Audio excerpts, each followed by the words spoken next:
Liberty Science Center is proud to present you with our 2019 Genius Award. Thank you. Thank you so much.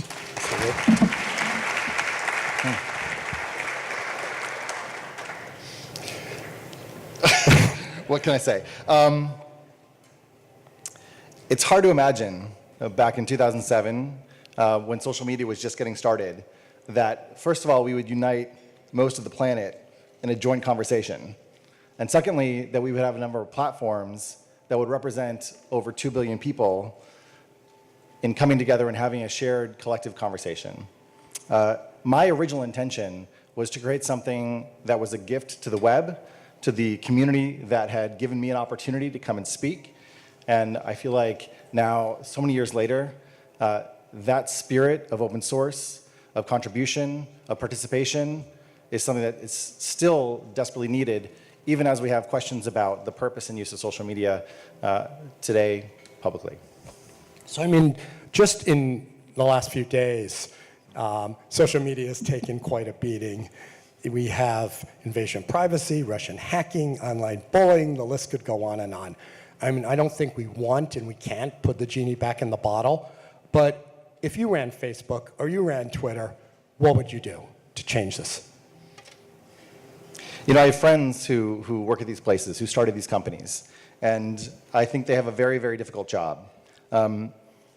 It's a little bit of a strange idea or thought, but the more that I've thought about this, the more that I've considered my own contributions to social media, the more that I consider my own behavior, it seems to me that what we actually need to encourage is for people to think about investing in the technology of themselves, that we ourselves are not actually separate from technology, and that each of us stand an obligation to think about everything that we post, everything that we share, the good that it does, the bad that it does, and especially to people who are growing up today, who are on social media, and who are not feeling good about the way in which social media makes them feel, because they're coming up in a world where all sorts of outrage and vitriol actually is the thing that works.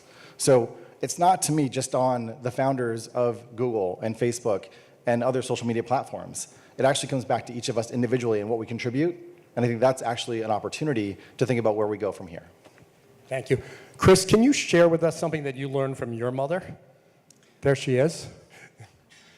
Yeah, so actually I called my mom yesterday on Mother's Day, and I asked her, I was like, Mom, what advice did you give me when I was growing up? Because I couldn't remember any.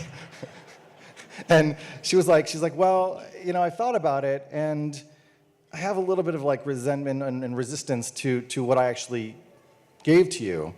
But I realized early on that the role of a parent is to encourage autonomy, to encourage individuality, to encourage you to go out and to achieve the things that you might do and contribute to the world on your own. And of course, as a result now, as an older woman, I see you a lot less, and so I'm sort of reluctant about giving you that advice. But nonetheless, son, I'm very proud of you. All right. Thank you, Chris, and thank you, Chirag. Appreciate it. Thank you.